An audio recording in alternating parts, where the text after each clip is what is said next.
At my husband's funeral, my daughter-in-law stopped me from sitting in the front row. "That seat belongs to the new lady of the house."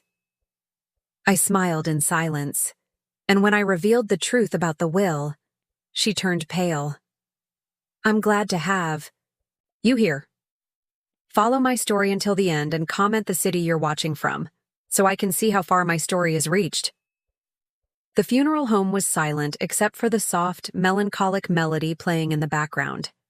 I stood at the entrance, clutching my purse so tightly my knuckles had turned white. After 45 years of marriage, I was now a widow. George was gone, and I felt like half of me had disappeared with him.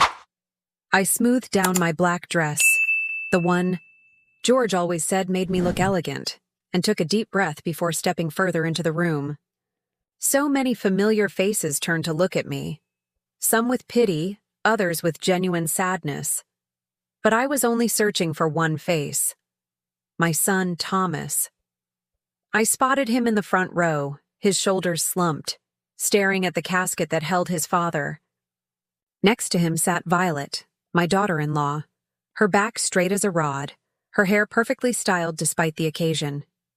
Even in grief, she managed to look immaculate. I made my way toward them, toward the empty seat next to Thomas. I needed to be close to my son today. I needed to hold his hand and share our grief together. But before I could reach the chair, Violet stood up. Her expression was cold, calculated, as if she'd been waiting for this moment. "Ellen," she said, her voice just loud enough for those nearby to hear, "that seat is reserved for family."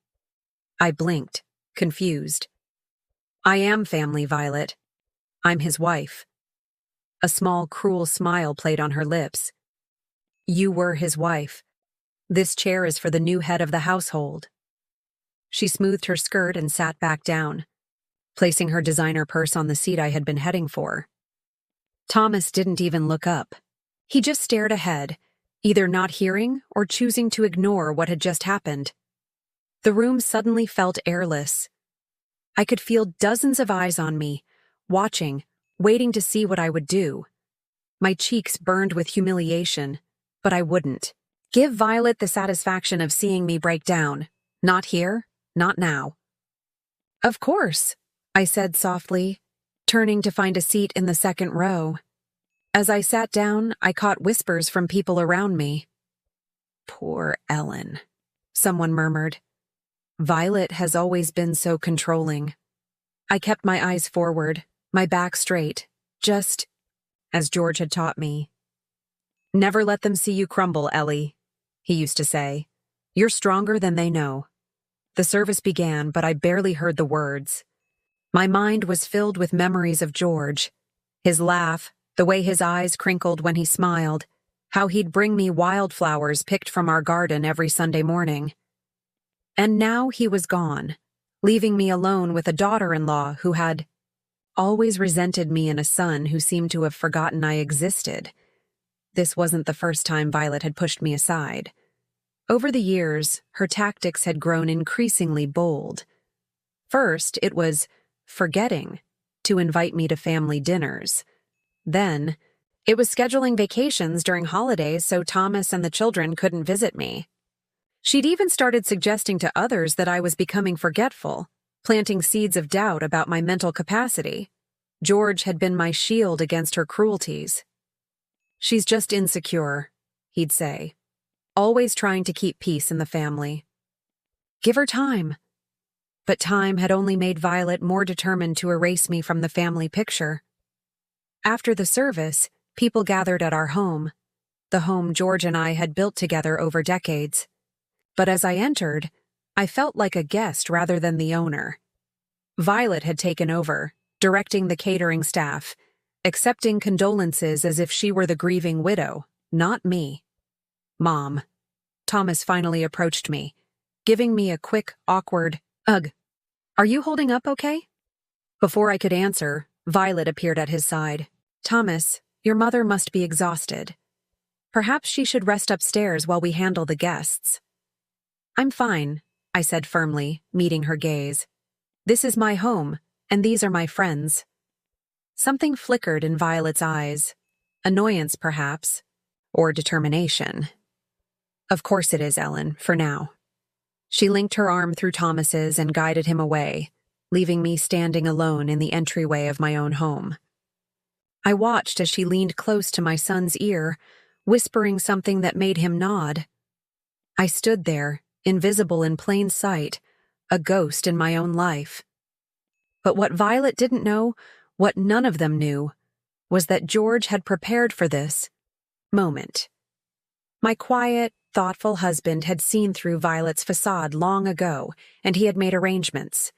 As I looked around at the home that held 45 years of memories, I allowed myself a small, secret smile. Let Violet play Lady of the Manor. For now, tomorrow would bring the reading of the will, and with it, a truth that would wipe that smug smile right off her face. George always said timing was everything. And soon, very soon, Violet would learn just how right he was. I couldn't sleep that night. The house felt different without George's steady breathing beside me. I got up at dawn and wandered through the rooms, running my fingers along the furniture we'd chosen together, remembering. This Victorian home on Maple Street had been our dream.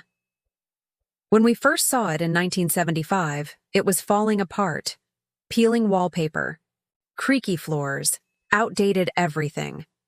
But George had squeezed my hand and whispered, "I see us growing old here, Ellie."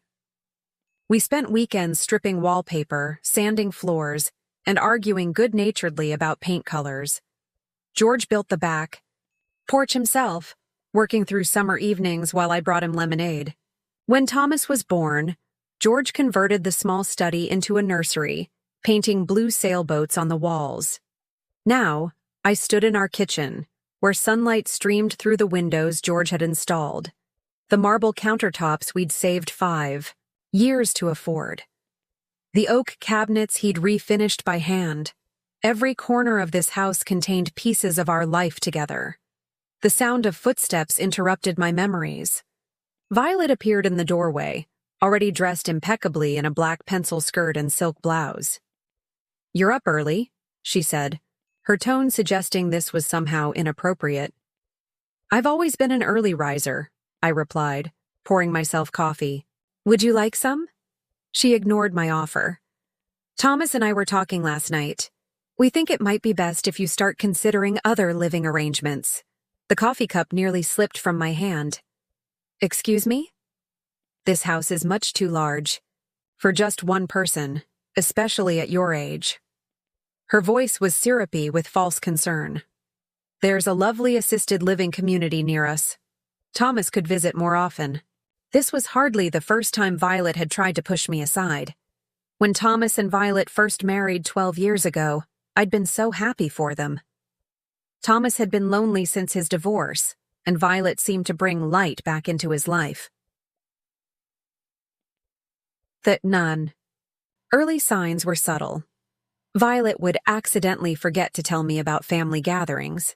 She'd make comments about my outdated clothes or old-fashioned ideas. When I'd visit their home, she'd whisper to Thomas just loudly enough for me to hear, "Your mother seems confused today?" George noticed it too.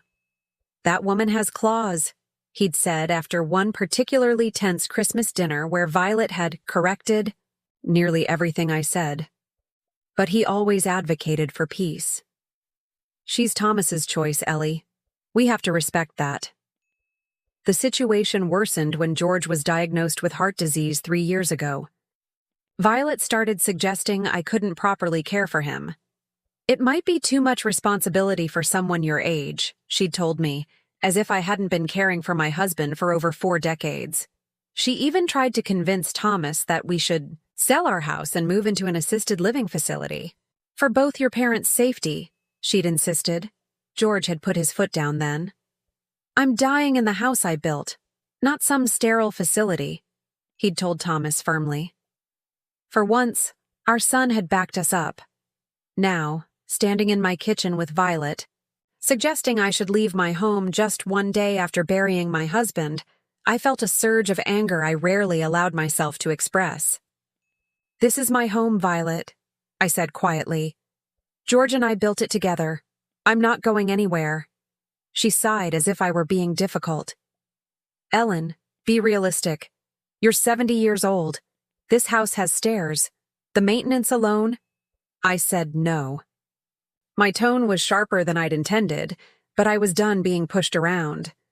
A flash of something, annoyance, hatred, crossed Violet's face before she composed herself. Well, we can discuss it after the will reading. Things might be clearer. Then, the will reading. Of course, that's what this was about. Violet assumed George had left everything to Thomas, which would effectively give her control. She'd been circling like a vulture, waiting to swoop in and take what was mine. What she didn't know was that 6 months ago, George had asked me to drive him to his lawyer's office. He'd been unusually quiet that day. "What are we doing here, George?" I'd asked as we parked. "Making sure you're taken care of, Ellie." He'd squeezed my hand. "No matter what happens." I hadn't thought much about it then. George had always been methodical about our affairs. But now, his words took on new meaning. As Violet strutted out of the kitchen, phone already in hand, I remembered something else George had said to me in his final weeks. "You've always been too kind, Ellie," he'd told me, his voice weak but his eyes clear. "Sometimes kindness needs to be protected." The grandfather clock in the hallway chimed 8 times. In 4 hours, we would all gather at Mr. Peterson's law office for the reading of George's will. Violet was in for a surprise. I ran my hand along the smooth kitchen counter that George and I had selected together after saving for years.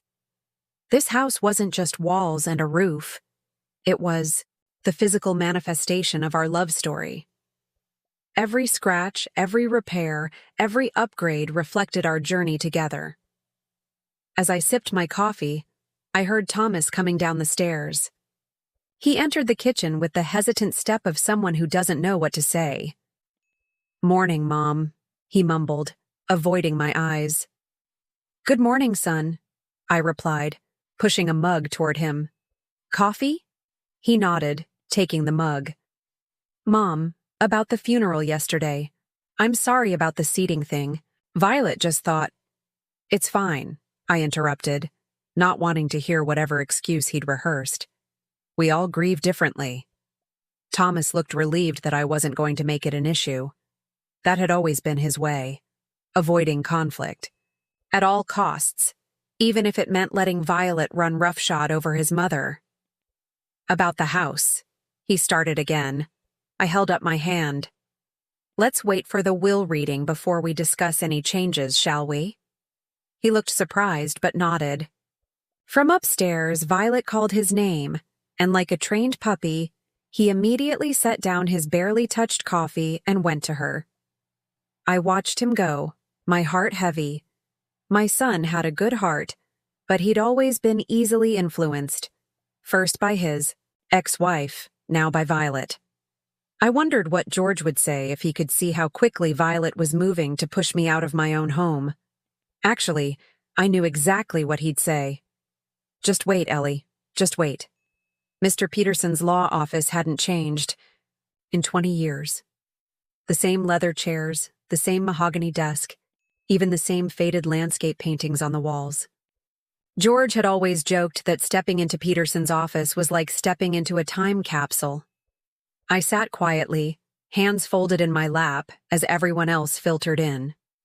Thomas arrived with Violet, who was dressed in a black designer suit that seemed more appropriate for a business merger than a will reading. She'd even brought a small notebook, as if she planned to inventory her new possessions. George's sister Martha arrived next, giving me a warm hug before taking the seat beside me. "How are you holding up, Ellen?" she whispered, squeezing my hand. "I'm managing," I replied softly. Martha had never liked Violet. "That woman has the warmth of a snake," she'd told me once after witnessing Violet deliberately exclude me from a family photo at Thomas's birthday. Martha was the only one who saw through Violet's facade from the beginning. Mr. Peterson entered last, carrying a leather portfolio. He was in his 70s now, a contemporary of George and me, and had handled our legal matters for decades. "Thank you all for coming," he began, adjusting his reading glasses. "We're here to discuss the last will and testament of George William Montgomery." Violet straightened in her chair, pen poised over her notebook. I noticed how she angled herself toward Thomas, her body language suggesting they were a unit, separate from me.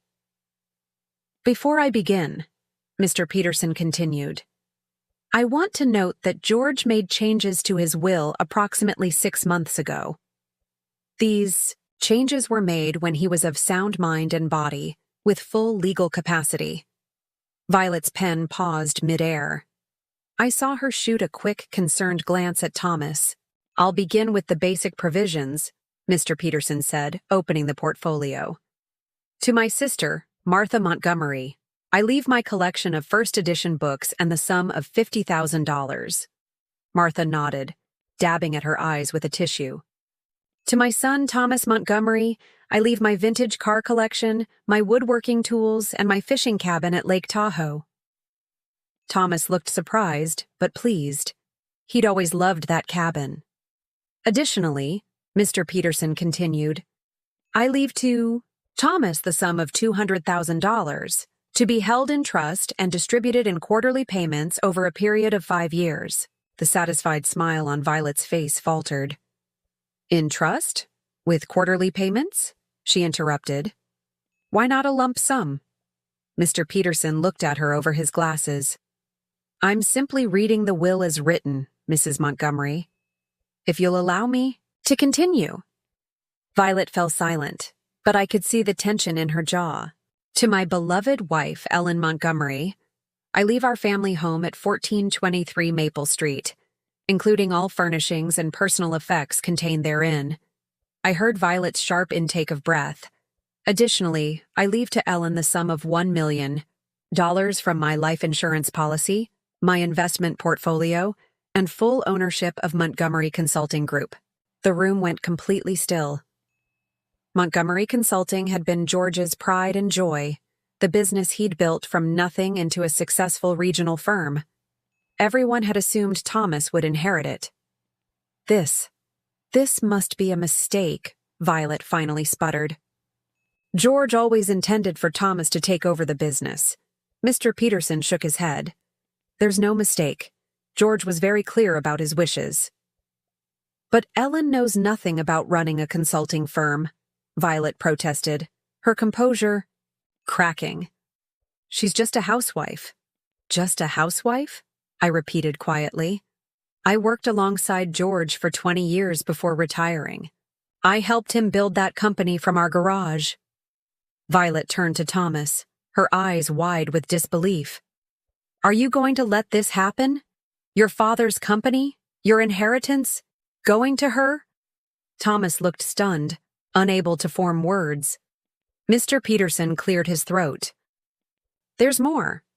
George included a personal letter to be read at this time. He pulled out an envelope and began to read. "If this letter is being read, then I am no longer with you. To my dear Ellen, my partner in everything, thank you for 45 years of love and support. You were always the strength behind my success, even when others didn't see it. To my son Thomas, I love you deeply. I've watched with concern as you've allowed others to influence your judgment and come between you and your mother. I hope you'll reflect on what truly matters in life. To Violet, I've observed your treatment of Ellen over the years. Your attempts to isolate her, to diminish her role in our family. And recently, your suggestions that she is no longer capable of making her own decisions. These actions have not gone unnoticed. I've structured my will to protect Ellen from further manipulation. The house belongs to her alone. The business will provide her with income and purpose. And Thomas, your inheritance is structured to ensure that it remains yours, protected from outside influence." Violet's face had turned ashen. She looked at me with undisguised hatred. "You did this," she hissed.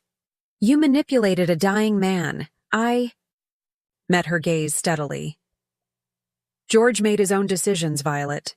He always did. There's one final provision, Mr. Peterson interjected, looking uncomfortable. George stipulated that if Thomas and Violet continue to reside in the Montgomery home, they must pay fair market rent to Ellen. Otherwise, they must vacate the property within 30 days. Violet stood up so abruptly that her chair nearly toppled backward. This is outrageous! We'll contest it! Mr. Peterson shook his head. I advised George extensively on making this will contest-proof. He documented Violet's behavior over the past several years, including recordings of conversations where she discussed plans to have Ellen declared incompetent after his death. Violet's mouth opened and closed, but no words came out. Thomas stared at her, shock evident on his face. He recorded conversations? Thomas finally asked, his voice barely audible. George was very thorough, Mr. Peterson confirmed. He wanted to ensure his wishes would be respected. I sat quietly, feeling no joy in Violet's humiliation. This wasn't about revenge, it was about protection, exactly as George had intended. I think we should go, Thomas said to Violet, standing up. He looked at me, confusion and hurt in his eyes. Mom, I don't know what to say. You don't need to say anything right now, I told him gently. Take some time to process everything. As they left, Martha moved to sit beside me. Well, she said softly, George always did think of everything. I nodded, tears finally filling my eyes. Even in death, George had found a way to shield me from Violet's cruelty. His last act of love was to ensure I wouldn't be cast aside, forgotten in my own family. He certainly did, I whispered, clutching the copy of the will Mr. Peterson had handed me. The paper felt solid and reassuring in my hands, tangible proof that George had seen everything, understood everything, and acted to protect what we had built together. I just wondered what would happen when I returned home to a house where I was now, indisputably, the only one with the right to decide who belonged there. I arrived home to a house in disarray. Violet had apparently wasted no time after the will reading. Drawers hung open, closets had been rifled through, and several of my favorite decorative pieces were missing. It looked like she'd been searching for something. Or perhaps this was just her way of lashing out. I sighed heavily, too emotionally drained to feel angry. Martha had offered to come home with me, but I'd declined. I needed time alone to process everything that had happened. I was making tea when I heard the front door slam. Heavy footsteps approached the kitchen, and Thomas appeared in the doorway, his face flushed with anger. How could you do this to me? He demanded without preamble. I set down my teacup. Do what, exactly? Turn Dad against me. Against Violet. Make him think we were trying to. To what? Get rid of you? Take over the house? I didn't turn your father against anyone, Thomas. He made his own observations and decisions. That's not what Violet says. His voice was accusatory. She says you've been feeding Dad lies about her for years, making him think she was trying to push you out. I felt a wave of sadness. Even now, after what he'd heard at the law office, he was still taking Violet's word over mine. Thomas, when have I ever lied to you? He faltered slightly. You've always been manipulative in your own quiet way, making Dad feel guilty about spending time with us instead of you. Is that what Violet told you? I asked softly. She says you resented her from the beginning because she took your place as the most important woman in my life. I couldn't help it. I laughed, not out of humor, but from sheer disbelief. Thomas, you're 43 years old. I've never expected to be the most important woman in your life since you were a teenager. All I've ever wanted was to be treated with basic respect and included in family activities. Dad's will is completely unfair. I should have gotten the business. I've been working there for 5 years. As a vice president who comes in late and leaves early, I pointed out, The position your father created for you because you couldn't hold down a job elsewhere. His face flushed deeper. That's not true. Thomas, you were fired from 3 jobs before your father hired you. The company has been carrying you, not the other way around. Violet was right, he muttered. You're just a bitter old woman who can't stand to see others happy. The word stung, but I refused to show it. Instead, I walked to the study, opened the bottom drawer of George's desk, and pulled out a thick folder. Your father kept records, I said, returning to the kitchen, not because I asked him to, but because he was concerned about what would happen to me after he was gone. I spread the contents on the table, photographs of Violet going through my personal papers when she thought no one was watching, printed emails where she discussed with friends her plans to get the old lady into a home, a log of dates and times when family events were planned specifically when I couldn't attend. And then the recordings. I played one on my phone. I can't wait until George is gone. Violet's voice rang out clearly. Ellen won't know what hit her. We'll have her declared incompetent so fast her head will spin. The house, the money, everything will be ours. Thomas stared at the evidence, his face draining of color. This could be manipulated, taken out of context. There are dozens of recordings, Thomas, dating back 3 years. Your father may have been dying, but he wasn't stupid. I played another. Thomas is so easy to control, Violet's voice again. He believes whatever I tell him about his mother. It's almost sad how gullible he is. Thomas flinched as if I'd slapped him. Your father never wanted to show you these, I said quietly. He hoped Violet would change, or that you would see through her on your own. But he made sure I would have protection if neither of those things happened. Thomas sank into a chair, his anger deflating. Why didn't you ever say anything? Would you have believed me? Or would you have told Violet, who would have convinced you I was making things up? He didn't answer, which was answer enough. I don't blame you entirely, Thomas. Violet is manipulative and convincing, but you chose to believe the worst about your mother, a woman who has never given you reason to doubt her honesty. Thomas stared at the pile of evidence, then rubbed his hands over his face. Dad really recorded all this? I nodded. After his diagnosis, he became very concerned about what would happen to me. He saw how Violet was already positioning herself to take over. And the business? The trust for my inheritance? He wanted to make sure Violet couldn't access your money or take control of the company. He was protecting you too, Thomas. A heavy silence fell between us.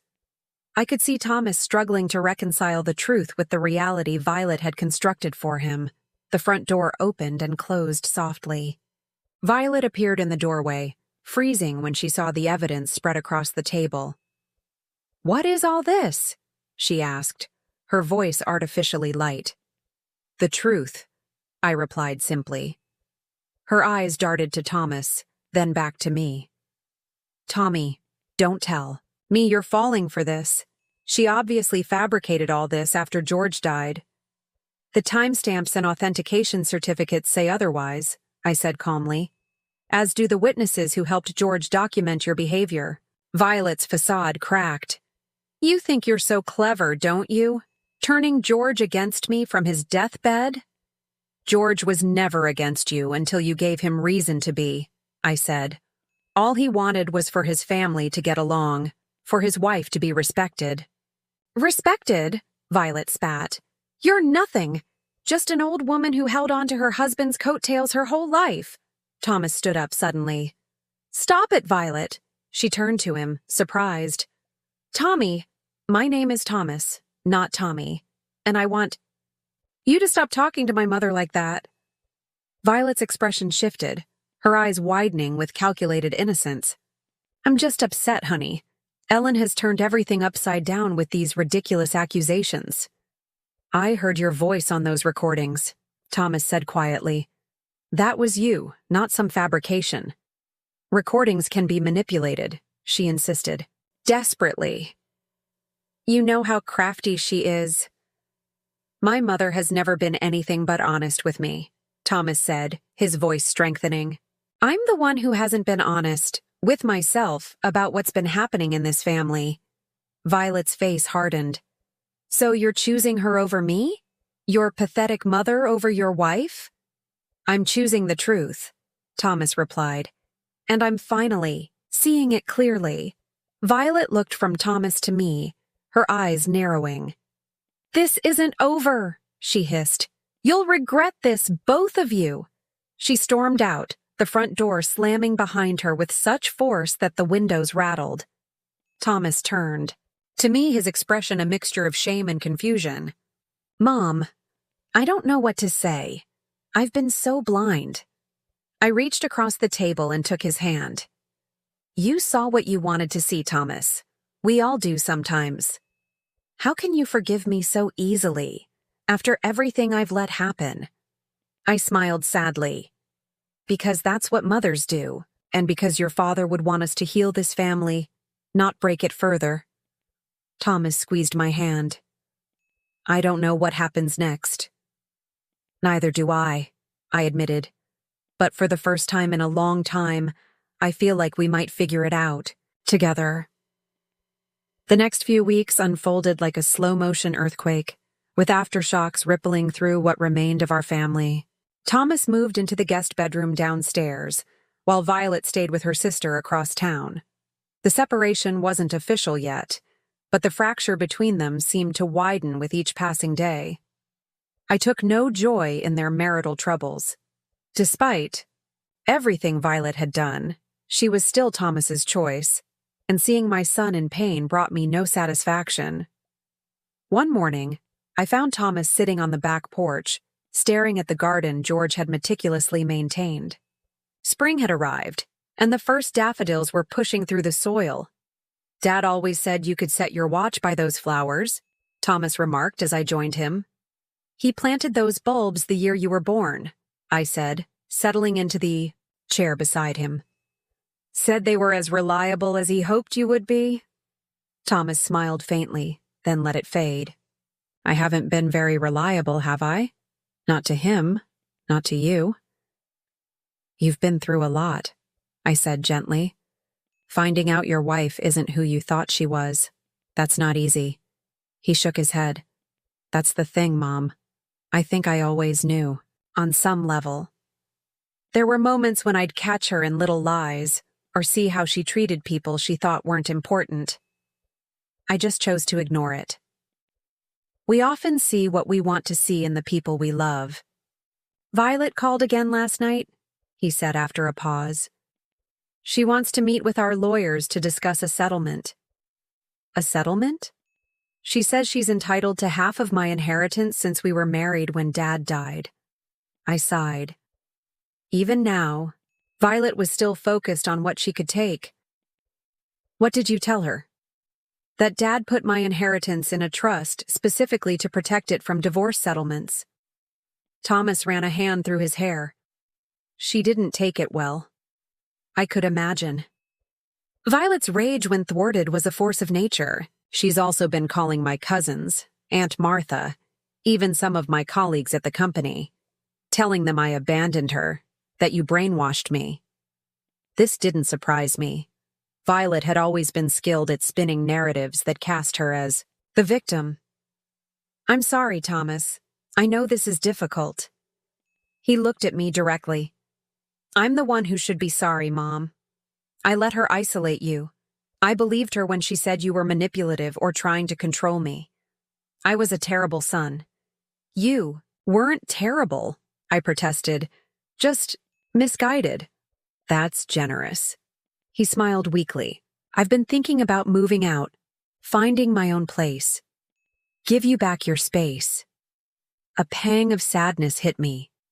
After years of feeling pushed out of my son's life, I was finally reconnecting with him. The thought of him leaving so soon felt like another loss. You don't have to go, I said. This house has plenty of room for both of us. Are you sure? After everything. Thomas, this is your home too. Your father would want you here, especially now. His eyes glistened with unshed tears. "Thanks, Mom." Later that afternoon, the doorbell rang. I opened it to find my grandchildren, Emma and Jack, standing on the porch, backpacks in hand. At 15 and 12, they were at that awkward age, where they were too old for toys but too young for adult conversations.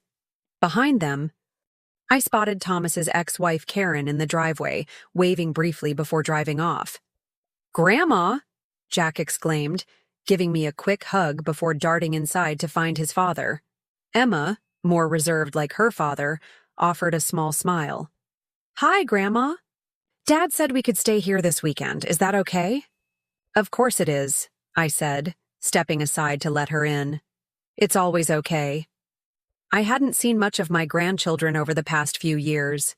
Violet had always found reasons why visits to Grandma's house were inconvenient or unnecessary.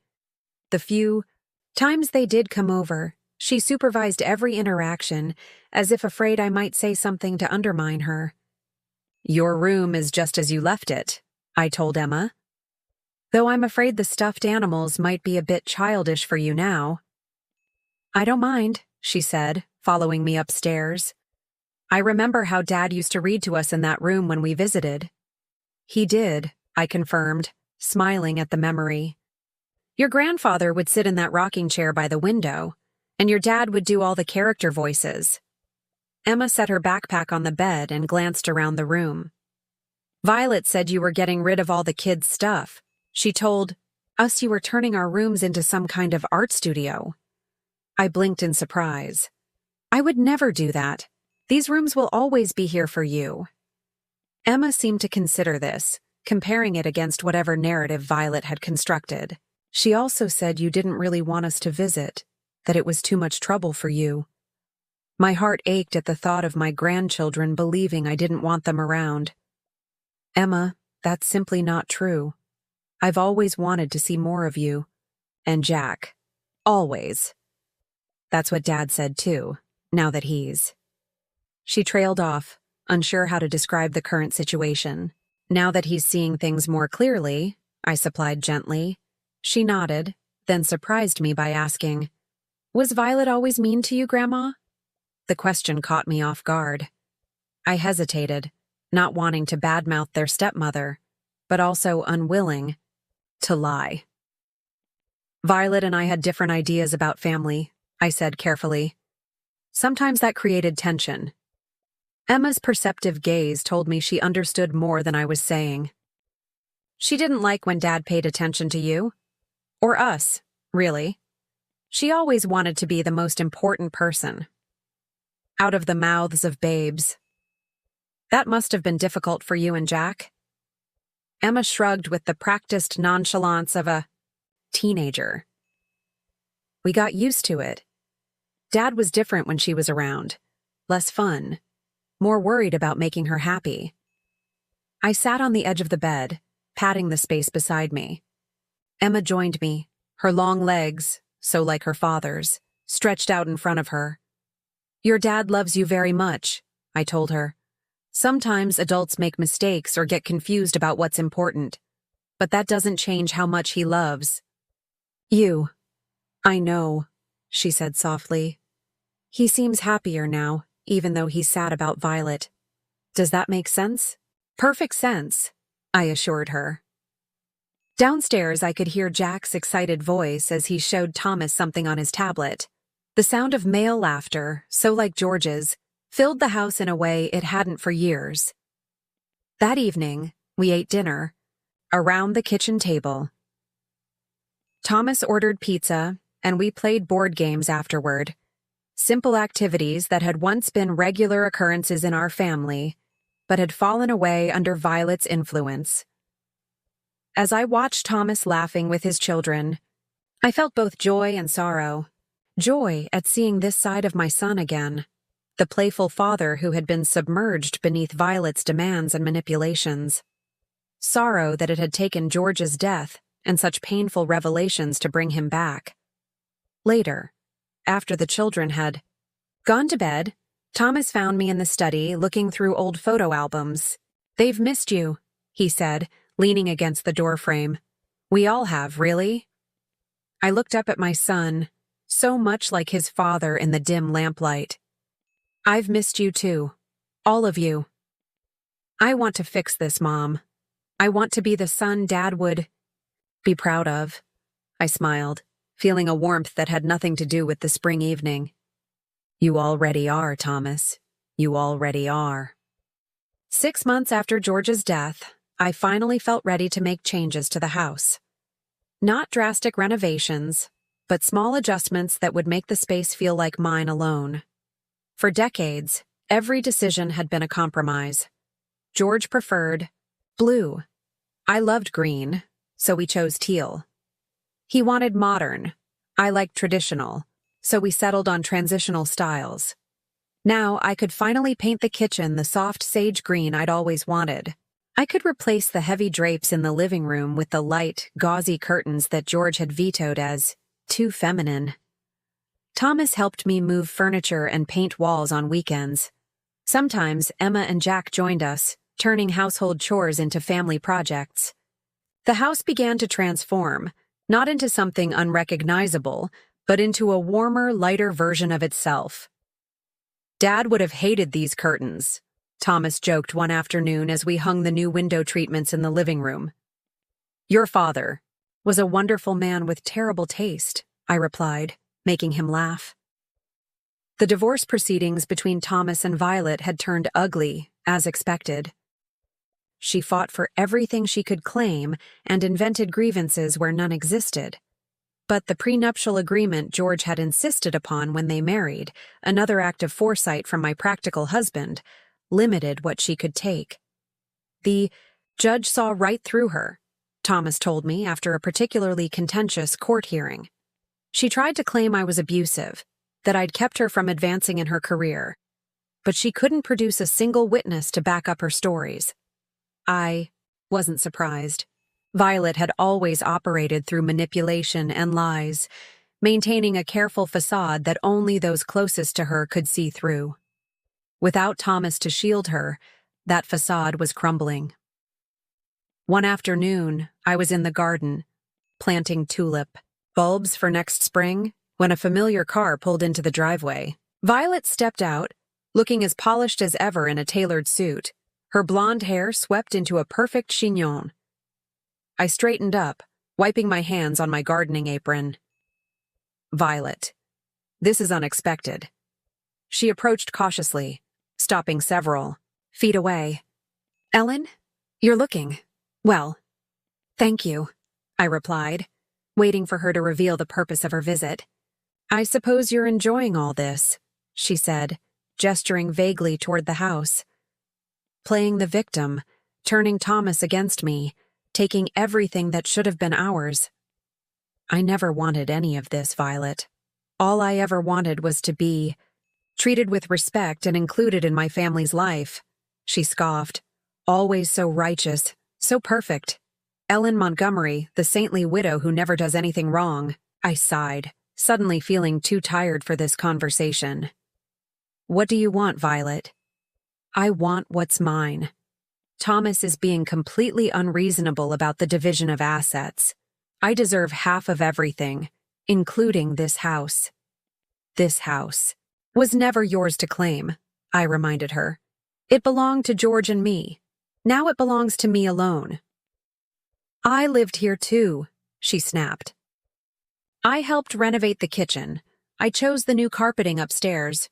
You did those things without consulting me, I interrupted. You made changes to my home as if I weren't there, as if my opinions didn't matter. Violet's perfectly composed expression faltered for a moment. You were always in the way. Always the sad-eyed mother-in-law making Thomas feel guilty for not visiting enough, for not calling enough. Is that really how you saw me? I asked, genuinely curious. As some manipulative old woman trying to steal your husband's attention? What else was I supposed to think?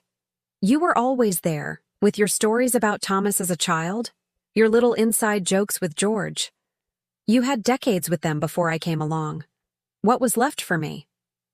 For the first time, I glimpsed something real beneath Violet's calculated exterior. insecurity, perhaps even fear. She had always seen me as competition rather than family. Marriage isn't a competition, Violet. Love isn't a limited resource that runs out if you share it too widely. She looked away, blinking rapidly. Easy for you to say. You had George wrapped around your finger for 45 years. I had a partnership with George. We respected each other, supported each other. That's what made our marriage work. Violet was silent for a long moment. Then, squaring her shoulders, she seemed to remember why she'd come. I want $50,000 to drop my claim to the vacation property at the lake. Otherwise, I'll drag this out in court for years. I studied her face, the hard set of her jaw, the coldness that had returned to her eyes. Whatever moment of vulnerability I'd witnessed was gone. I'll discuss it with Thomas, I said finally. But, Violet, you should know that George documented everything. Every threat you made about pushing me out. Every plan to have me declared incompetent. Fighting. This will only expose more of that evidence in court. Her eyes widened slightly, then narrowed. You're bluffing. I have no reason to bluff. The house is mine. The business is mine. I'm not afraid of you anymore, Violet. She stared at me for a long moment, then turned and walked back to her car, without another word. As she drove away, I realized my hands were shaking, but not from fear. For the first time, I had stood my ground with Violet without George or Thomas to back me up. The divorce was finalized 3 months later.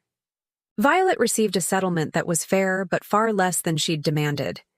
She moved to Phoenix shortly afterward, taking a job with a competing consulting firm. She's already dating one of the senior partners there, Thomas told me with a wry smile. Poor guy doesn't know what he's in for. On the 1-year anniversary of George's death, I decided to host a family dinner. Not a somber memorial, but a celebration of the life we'd shared and the family that remained. Martha came, as did Thomas, Emma, and Jack. Even Karen joined us, our relationship having improved dramatically without Violet's interference. I set the dining room table with our best china, the set George and I had received as a wedding gift all those years ago. I placed fresh flowers from the garden in the center, dahlias, George's favorite, and lit the candles in the silver holders that had been his mother's. As everyone took their seats, I hesitated for a moment before sitting at the head of the table, George's spot for over 4 decades. It felt strange, yet somehow right. To Dad, Thomas said, raising his glass. Who taught me what it means to be a good man, even if it took me too long to learn the lesson? To George, Martha echoed. My big brother, who always looked out for everyone he loved. To Grandpa, Emma and Jack chimed in. I raised my own glass, looking at the faces of my family gathered around the table. To George, who knew us better than we knew ourselves, and who made sure we'd find our way back to each other, even when he couldn't be here to guide us. We touched glasses, the crystal ringing like music in the warm candlelit room. Later, after everyone had gone and I was alone in the quiet house, I sat in George's favorite chair and looked around at the home we'd built together. The walls were now painted in colors I'd chosen, the furniture arranged the way I preferred, the garden outside blooming with flowers I'd planted with my own hands. Yet George was still everywhere, in the solid craftsmanship of the bookshelves. He'd built in the creaky third step of the staircase he'd never gotten around to fixing, in the nicks and scratches that told the story of our life together. You planned it all so perfectly, I whispered, as if he could hear me. You made sure I'd be safe, that I'd have Thomas back, that the house would remain our haven. I could almost hear his reply, the thing he'd always say when I complimented his foresight. I just know what matters, Ellie. The rest is just details.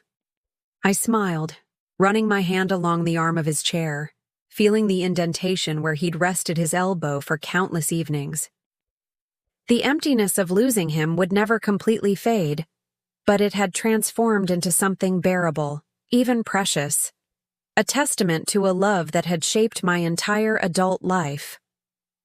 As I got up to turn off the lights before heading to bed, I caught my reflection in the hallway mirror. I stood a little straighter now, my eyes clearer, my smile more genuine. I was no longer just George's wife or Thomas's mother, roles that had defined me for so long. I was Ellen Montgomery, a woman who had found her own strength in the face of loss and betrayal. And for the first time since George's death, I felt not just acceptance of my new reality, but a quiet, steadfast joy in the life that still stretched before me. A life that was finally, truly my own. Now I'm curious about you who listen to my story. What would you do if you were in my place? Have you ever been through something similar? Comment below. And meanwhile, I'm leaving on the final screen 2 other stories that are channel favorites, and they will definitely surprise you. Thank you for watching until here.